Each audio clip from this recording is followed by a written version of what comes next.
Bonjour, alors aujourd'hui on va essayer de faire un premier vidéo d'une série pour un Godot en 3D.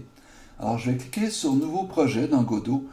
Alors il veut toujours avoir un dossier vide pour mettre ces choses, donc je vais parcourir.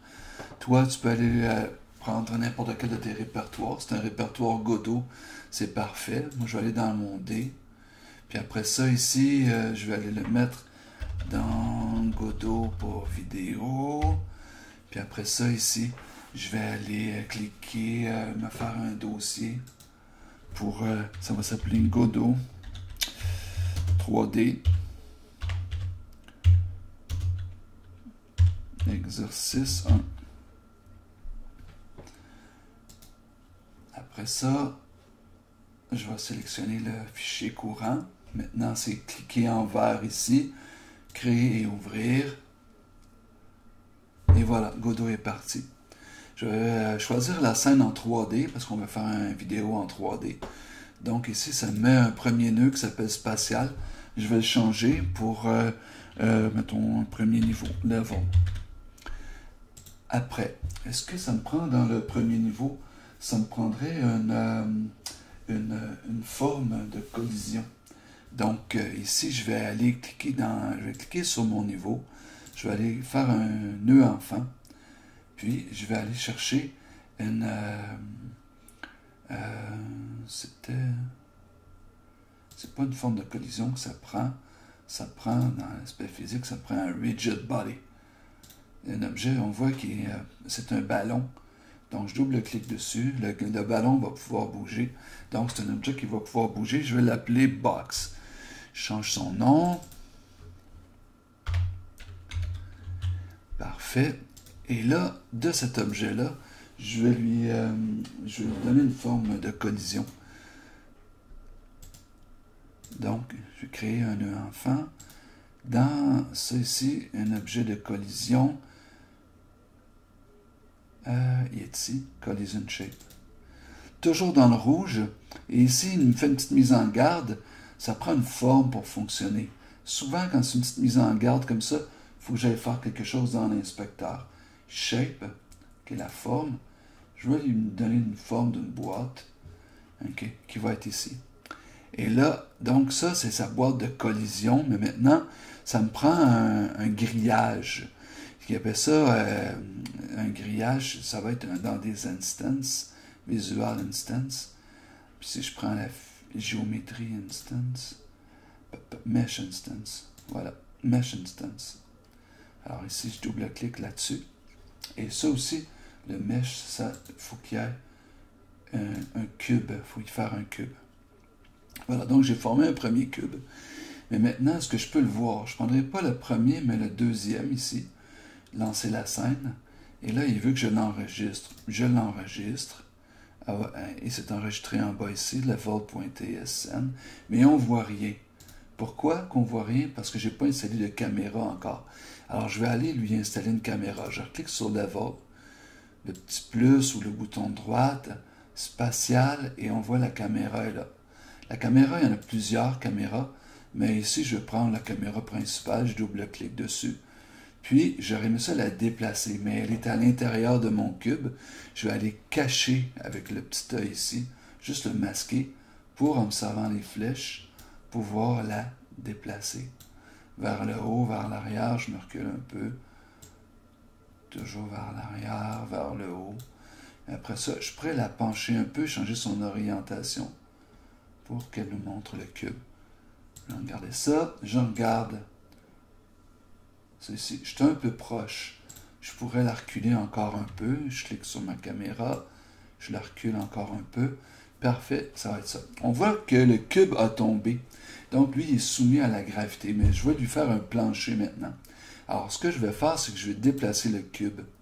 Je sélectionne le cube avec tout au complet.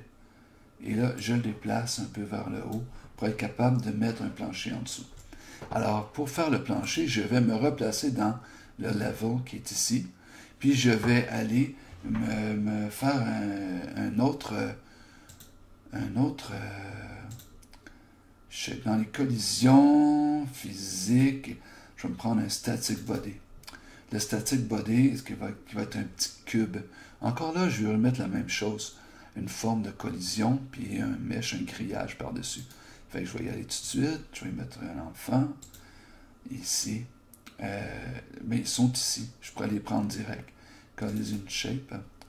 Puis après ça, encore là, je m'en vais à droite dans mon inspecteur. Je vais aller lui faire une forme de boîte. Encore. Puis, je vais recliquer dans mon static body pour lui mettre le mesh instance qui est ici. Mesh instance, lui aussi, je vais aller lui mettre un cube. Bon, alors ici, j'ai fait un cube, mais je vais faire un plancher, donc il faut que je change les dimensions. Ce que je vais faire, je vais cliquer sur mon cube ici, et là, on voit que je peux changer ces dimensions en X, Y et Z. X qui est la ligne rouge, Y qui est la ligne verte, puis le Z qui est la ligne bleue. Dans Godot, là, le Z est horizontal. Fait qu'ici, je vais aller mettre une valeur, par exemple 30 ici, puis 30 ici, en appuyant sur Enter. Là, ici, je m'éloigne un peu. Tu vois, il y a une certaine épaisseur. Puis, après ça, je pourrais changer aussi sa forme de collision, parce que si je cache le grillage, mais la forme de collision qui est ici, elle n'a pas changé de dimension. Donc, ce que je vais faire, c'est que je vais aller lui changer sa forme. Elle aussi, c'est une forme de boîte. Je clique sur la boîte. Et ici, la dimension, c'est 1 par 1. Pourquoi? Parce que les dimensions partent du centre pour aller vers le côté. Fait du centre vers la gauche, c'est 1. Du centre vers la droite, c'est un autre. Fait que le total, c'est 2. Fait que je vais lui changer ça ici pour 15. Enter. Et 15 ici. Enter. Donc, je vais avoir changé ma forme de collision. Maintenant, si je regarde la petite vidéo, je devrais voir tomber le cube. Encore là, ma caméra est proche un peu. Je vais aller la déplacer. Je clique sur ma caméra qui est ici. Je vais la monter. Puis, je vais la reculer encore un peu. Bon, voilà. Qu'est-ce que ça dit? On voit le cube tomber. Alors ici, ce que je vais faire, c'est que je vais aller transformer mon cube pour le faire, lui donner un petit peu d'effet physique. C'est-à-dire que si je tourne ça ici comme ça, quand on va le regarder, il tombe sur le côté. On voit là que la gravité agit dessus. Et je vais en faire d'autres cubes. Je vais aller cliquer sur le cube, puis je vais faire dupliquer. Et là, si je déplace avec la flèche mon deuxième cube, je peux le faire, ce cube-là, je le transforme un petit peu. Je le refais encore dupliquer. Je le déplace encore vers le haut. Puis après ça, je vais faire un petit peu une rotation, comme ça. Et là, si je vais voir, alors là, on voit que mes cubes sont soumis à la gravité et que ça fonctionne. Donc, dans ce logiciel, dans cette vidéo-là, on a vu qu'on a pu créer une scène. Ici, ma scène, je vais enregistrer la scène. Et puis après, on peut la fermer, la scène. Fermer la scène. C'est important de la fermer à chaque fois. Puis, on a vu qu'on était capable de créer des objets qui vont pouvoir entrer en collision avec d'autres et qui sont soumis à la gravité, ainsi qu'un plancher qui ne sera pas soumis à la gravité. Et c'est tout pour ce premier vidéo.